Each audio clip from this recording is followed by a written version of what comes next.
Good evening and welcome to West Talk. Today is Tuesday, October 31st. That means it's Halloween. And so right now, 7 p.m., your door is getting knocked on. There's little goblins running around in your yard, and we're all having so much fun. Thanks for flicking on this program this evening and letting me celebrate Halloween with you. Tonight we've got a great episode for you. We're going to find out what's happening in Western Newfoundland coming up in the month of November, and as well we've got a guest in studio for you. But first, just like every episode this season, we're going to introduce you to a fine book by a Newfoundland author. And today it's Love and War, the true story of William and Edith Lundrigan. The moving story of a World War II veteran from Upper Island Cove and his war bride from Essex, England. William Lundrigan of Upper Island Cove joined the British Navy on January 8th, 1940. For over 2,100 days, he served in active theaters of war, including the Battle of the Atlantic, as well as in Russia, France, Italy, Malta, Belgium, the Netherlands, and even North Africa. Edith, from South Stifford in Essex, England, grew up in a working-class family and enjoyed a good life. She began working in an essential food factory in 1939 at the age of 16, where she was required to stay for the next 6 years. This book explores the impact of war on their lives and mutual love for the next 61 years. They raised a family and navigated living in the backdrop of a financial hardship, as well as the haunting tentacles of a long ago and faraway war. Under these difficult circumstances, their spirits were tested, but their heads remained unbowed. That's Love and War, a true story of William and Edith Lundrigan. And you can find that at a fine book retailer near you, published by Flanker Press. You can get it online at flankerpress.com. All right, and now for our in-studio guest today. One of the best parts about living in Western Newfoundland, especially in this Humber Valley, Deer Lake region, is the fact that we have a phenomenal regional airport here. That's so important for so many of us who love to travel, who need to see family in other parts of the country, but also for so many of us who might work in other places. Having this airport here is absolutely critical to living the good life in Western Newfoundland. And so I'm very happy today to introduce to you a new guest on our show, the CEO of the Deer Lake Regional Airport Authority, Tammy Priddle.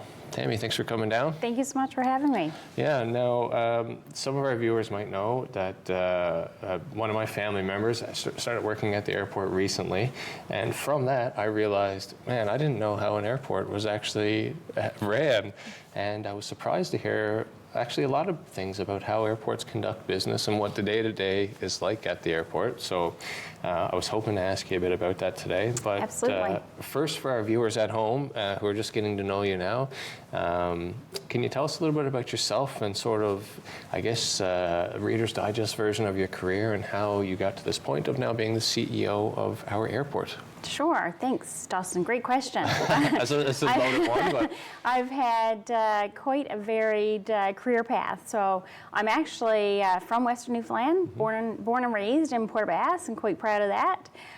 But I moved to Corner Brook in 1995 when my husband and I both moved here for career opportunities. So I'm actually a licensed occupational therapist. I spent 25 years working with Western Health. I have a Master's of Public Administration, many years in Western Health in management, and just came to a point where I wanted to try and do something different. So the position came available, I think it was in 2019, and started that process in terms of recruitment, and then started in February, I think it was February 10th of 2020, I started at the airport, which was perfect timing. Perfect timing. Because for 2 weeks we had lots of aircraft coming and going, and then we had that little blip that was the pandemic, which certainly was a great time to take on a new career in a new industry. Literally a month before the pandemic, you took this role. Yes. And I mean, when I was in health, we were preparing for it and talking about it, but even at that point, no one really had any consideration for the extent and how challenging that period of time would be. That's interesting. I try to avoid dwelling too much on our COVID past, but would you say that your experiences working in and around healthcare was like useful to you when it came to managing this pandemic at the airport? Absolutely. Because I did have an understanding for healthcare, and I certainly had an understanding for pandemic, and I understood infection control and all of those pieces. And so I was actually a member of the Premier's Advisor Council on Tourism, and that was really helpful for us because I spent far too much time reading articles on COVID and what the latest and greatest was, and how people in different areas of the world were managing it and how they were able to kind of get to a place where we were able to live with it. So it definitely was very helpful in that period of time. So I didn't have to learn that on top of having to learn the whole new industry. Right, so you're already half prepared for the challenge that you had to face immediately. And I guess for, even though our province was locked down and all that stuff, I mean, the airport still had to go. We had essential workers traveling in and out. So the airport was really that critical control point of transmission, I guess, and things. Yeah, definitely. And, the thing about the airport is we all experience it in terms of the commercial side, right? So we go on vacation or we're going away for work. So we had the commercial travel, and rotational workers were dependent on that. And Deer Lake, we were very fortunate Air Canada maintained service in connection into Toronto, because that was important for a lot of rotational workers to get to Western Canada and around the world. But we also have a really important role to play in terms of medevac and cargo. So a lot of the COVID tests that were being done in Western Newfoundland were actually being transported through our airport to go into St. John's for the central lab where testing needed to happen. And then when the vaccines started to arrive, we were also an entry point for that. So, there's lots of things that happen at an airport, and much like yourself, I had a very narrow view when I walked in, to this position, but certainly have learned a lot around what airports do and the important role it plays not only in our quality of life, our economy, but also our healthcare system. Yeah, no, it's definitely a big thing. So it's really interesting to hear the perspective that the airport would have had to play during that time. And thanks for giving me that update on your career to this point. It really makes a lot of sense. And so on the other side of that now, okay, so we survived the pandemic. Now how is, obviously tourism and things like that were certainly impacted at that time. So now how does an airport pivot from that, I guess, and sort of what kind of things, how does the rebuilding of that look now for the airport? Yeah, so our airport is a not-for-profit organization. So airports were divested by Transport Canada many years ago, and so our airport is operated by a board of directors that are appointed by various nominators in our region.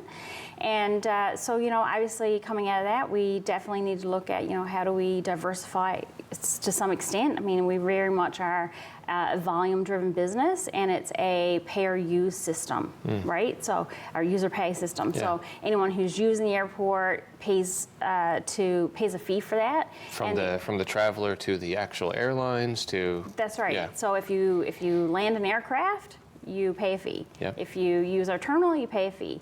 If you board an aircraft through Deer Lake, you pay a fee. So all of our, we are, as I said, not-for-profit. So we're also not for loss. And there were many, many years there that we had a loss. Yeah. And so we've had to look at some things. And, lucky for us, we have had a very strong recovery. So year to date, our capacity, which means the number of seats coming into Deer Lake and going out of Deer Lake, we're at about 95% of where we were in 2019. Oh, wow. And so, we're leading the pack to some extent when you look at other Eastern Canadian airports. And then we have our passenger rebound is at about 90%, so just 10% below where we were pre-COVID. Some of that is because of, obviously, we do have, as you said earlier, a lot of rotational workers, essential workers that travel, and that, is a mainstay for us. But we also have seen a lot of demand in terms of growth in tourism, and then there's some great things that are happening in the region from an economic perspective that's helping to drive the demand for travel. But on the other side of that, I just mentioned that our capacity is not back, and so there's a lot of challenges that are happening. We're all hearing about it in terms of coming out of the pandemic. where airlines are. And so, there's crew shortages, pilot shortages, shortage of aircraft.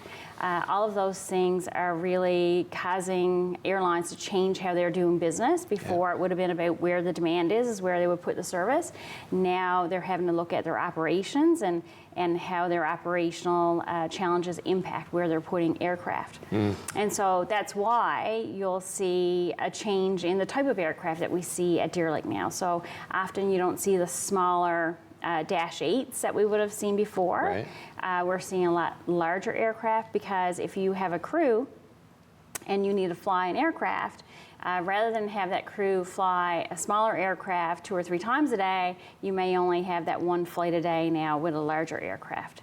So that's why we're seeing some of those changes happening. That's really interesting. I did notice some bigger planes this year, but I didn't really connect the dots on why that was, right? It's just more efficient to move people, fewer flights, more seats. Yeah, exactly.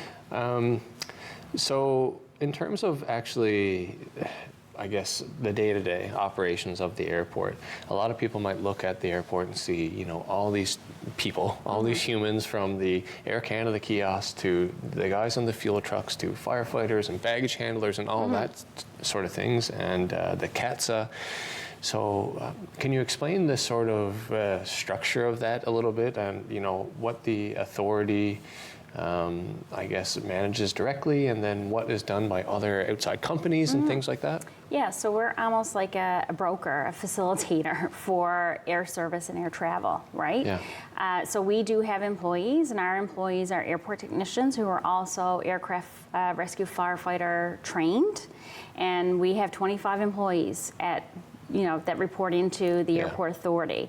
Right. Everyone else, from the airlines, the check-in counters, security, the CATSA that does your screening, the cleaners, those people are under contract or have a contract with us to provide service. So we don't directly employ the majority of people. There's, depending on the time of year, 200 to 350 people that work out of the airport. Oh, really? Yeah, but we only have a small portion of those people. Yeah. And so, we don't tell the airlines when to schedule their flights. We don't hire the people that work, in the counters. We're very fortunate. We have really good relationships with our partners, and we have, great people that work at the airport, very strong sense of ownership in terms of the airport doing well, but they're not necessarily direct reports to within the airport authority. And I think that was one of the big things that I was surprised to learn, right? Is you guys oversee all the operations, but with essentially like a skeleton crew of your own staff, just, and sort of an efficient team up there. But I also didn't realize that many people would have been reporting to work every day in the peak seasons, right? Absolutely. Yeah. And so what do you think are some of the big opportunities maybe? And by the way, I just got the light from our producer, which means we're in the last minute. What do you think are some of the big opportunities for the airport in the future? Or, are there any particular types of projects or things you would love to see happen, while you are the CEO of this airport? Well, we have a very active and strong growth agenda, so we would like to see more land developed at the airport. We have a lot of land available, and so we'd like to see that, explore that a little bit more and see what can happen there. And I certainly would like to see passenger traffic grow and see more airlines, in particular more service year-round. So we do really well in the peak season, May to October. Last year we had Flair. They just announced they'll be back again this upcoming season. This is the season of airline and air service announcements. So, we're hopeful to see what this year will bring for us. Right. But yeah, those are our main objectives, is really trying to increase our business and increase the offering to people in the community so that people feel that they have lots of options to travel and get where they need to go, whether it's for work or business or, pleasure. Yeah, I think options is a good way to put it. I think that's really what stimulates, the travel activity. Is those options. And just one thing you touched on there, I guess, in terms of like sort of the land and opportunities around that, is that something that, you're sort of putting the call out to the community to say, hey, if somebody sees some value here or has something they want to discuss, is that conversations you want to have, or is there another direction you're taking to maybe develop things so there? we're actually, tomorrow, we have the closing of our master plan RFP, so we're looking for a consultant group to come in and help us kind of do, a 40,000 foot view of our operation, right. and where do we want to invest, what are the business opportunities. Coming out of that, then there will probably be opportunities, whether that's through an RFP or some sort of a call of for interest, Yep. to look at what we can do to expand what we offer at the airport. Nice. Tammy, that was all very insightful stuff, and I thank you for coming down here. And I only hope that in the future, when there's exciting announcements, as there has been from the airport lately, that you'll come back and share them with us. Absolutely, I'd be happy to. Awesome. Well, good luck with everything up there this winter. Thank you. That was Tammy Priddle, CEO of the Deer Lake Regional Airport Authority. We're going to take a quick break for a commercial, and we'll be right back. Stay tuned. All right, and now it's time to touch base with our friends all over Western Newfoundland at some of the fine venues, especially here in Corner Brook, to see what is happening in the month of November. As always, we have an exciting lineup at the Arts and Culture Centre. Currently on display in the lobby, we have an exhibit called The Space Between by Ariane Rennick. Coming up in December, we have the annual lawn exhibit with their holiday celebrations, and that will be on display until January. November also brings an exciting new production of Resource Center for the Arts production of Supper Club. This is a new play by Grenfell alumni Willow Keane, directed by another graduate from Grenfell, Nicole Russo. And it also features many Grenfell graduates. The play is about a group of women who get together to eat, drink, tell stories, laugh, cry, and be saucy. Grab your friends and your nan if she's saucy, and come out for a fabulous night of entertainment. This play is on November 6th and is not to be missed. After that, we have fan favorite Dave McHugh doing his Neil Diamond tribute. For those of you that have seen Dave perform, you know this is going to be a great show. He also has a fabulous band to back him up, and that's going to be on November 7th. Off-Broadway's production of Green Day's American Idiot is up next, featuring local performers. And this opens on November 16th to 18th for 3 nights. And as always, you know that this is going to be a great night of music and entertainment. On November 20th, we have Stephenville Theatre Festival's production of To the Girls. This play, written by Megan Greeley, takes place at the Stephenville Air Force Base just after the assassination of JFK. It's at a time of turmoil for the women who work on the base. Their physical and emotional lives are in jeopardy. This play also features many Grenfell graduates and is a compelling story. The Arts and Culture Centre is proud to present Corey Tetford on November 21st as part of the ACC Presents series. Enjoy an evening with Corey Tetford and his band and special guest Chris LeDrew. This will be a journey of his career to date as he performs songs from his solo records, some classics from the Crush records, and songs from his biggest influences. You'll hear soul, R&B, country, and some good old rock and roll, as well as some stories that'll make you laugh and maybe cry just a bit. At the end of the month, we have Bury Mary, the annual fire department toy drive fundraiser on November 27th. Coming up for the rest of December, we have lots of holiday-themed entertainment, and if you're looking for the gift to buy that someone special, we have gift certificates so you can give the gift of entertainment. I'll see you at the show. Hello everyone, my name is Soham and I'm in my second year in business program at Grenfell.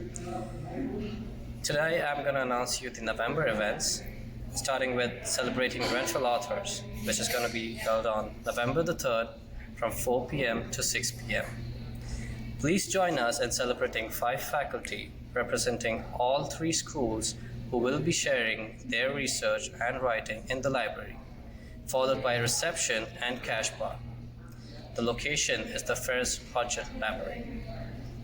Join us every Friday on our Grenfell Research Facebook page for the Friday Light Research Talks, also known as FLIRT, every Friday at 12:30. Learn a little about the interesting research topics taking place on campus. We are here, community discussion on participation and the arts. This will be held on Wednesday, November the 8th from 5 to 8 p.m. Join host Peter Wright, School of Fine Arts, for a community discussion about participation, inclusion, and the arts.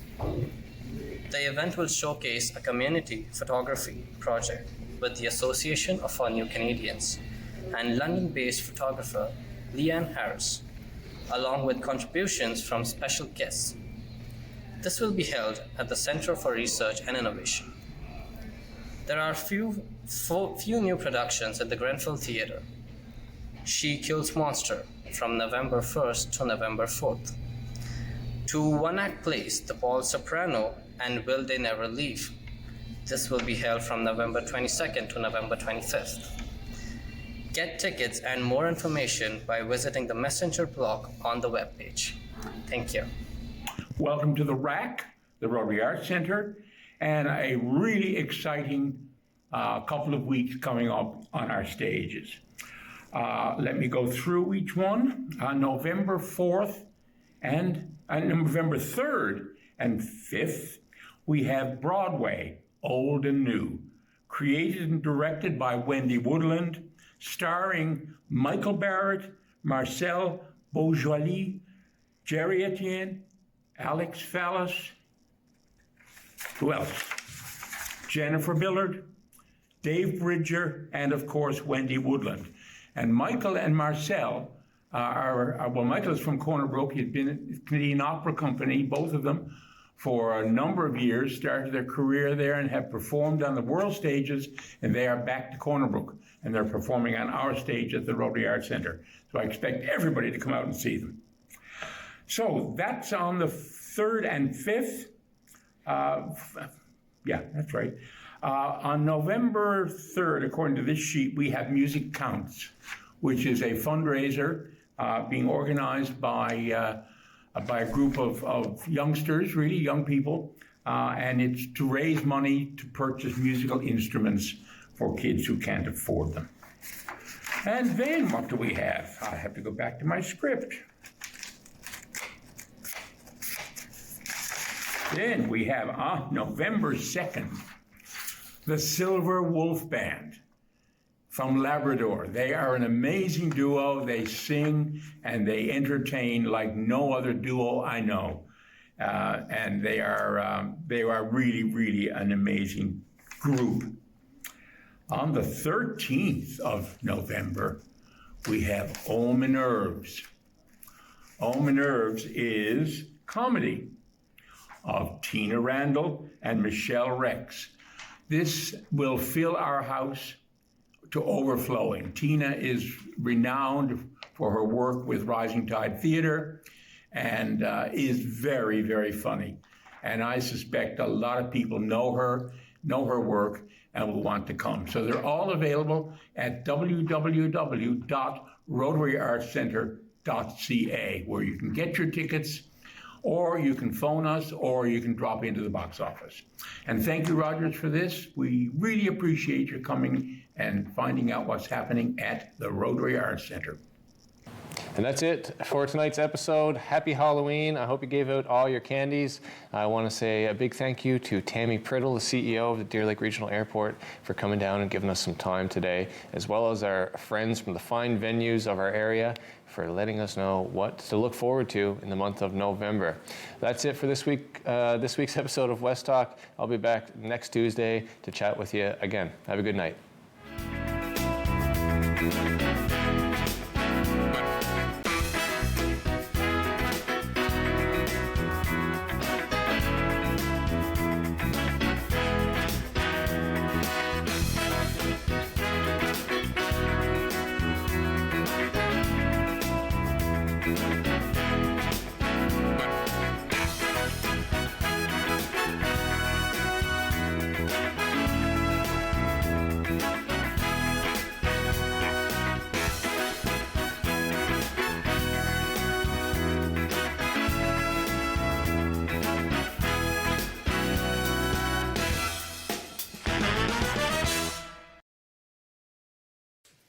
We do 4 beats to call our ancestors to our circle.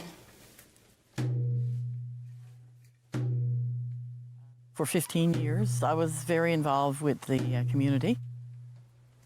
And then one day, a tragedy happened. My 15-year-old grandson was killed in a car accident. There's nothing in this world like it. I went to a very dark place where all you can think about is the loss and the pain. And nothing else comes into your mind until one day you get a phone call and all of a sudden the light comes on and you remember, well, maybe I'll go, it may help, it may not help. But the moment that I got into the circle, and it was like a weight lifted. The culture is, for me, is what brought me back. My family, my friends too, as well, of course, in the community, but my culture, my beliefs, and the women. The healing circle is very powerful. You have women who have been through trauma, who at the moment are probably still going through trauma like I was, physically and emotionally. When the stick or the rock is passed around to each person and they speak, it's like a piece of your pain went to each of them. And when the stick comes back to you, half of that load on your shoulder seems to be lifted. It's very powerful, and it's there. It's offered to anybody who needs it. A healing circle can be called anytime. There are a lot of things that we offer in the culture, help offers in the culture, the Women's Association, with talking circles and healing circles, workshops, different workshops that you can come to.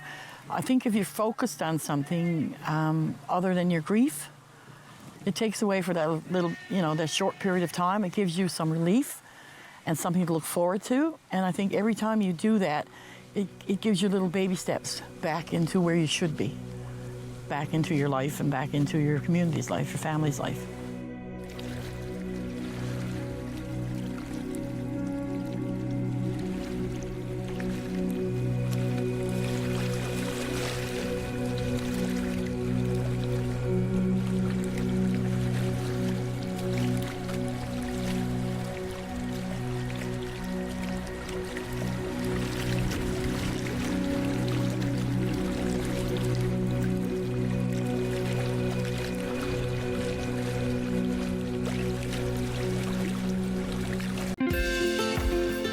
Comment about this program, we'd love to hear it. Email or call us, or send us your feedback through social media.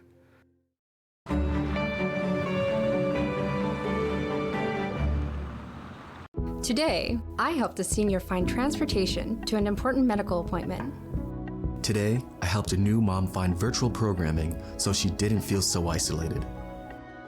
Today, I helped someone understand new government supports. Every day, 211 navigators connect Canadians to critical government and community programs and services. 211. Help starts here. Come on in, take a seat. Or better yet, look at this crowd on its feet. For aggressive D and knockdown threes, athleticism and speed, for Spicy P. Spicy P, feeling it on the big stage. Yes, this season brings change. Yes, this team has turned the page. But it's still an OG thing, always a Scotty B thing. When you want everything Raptors, nothing but Sportsnet.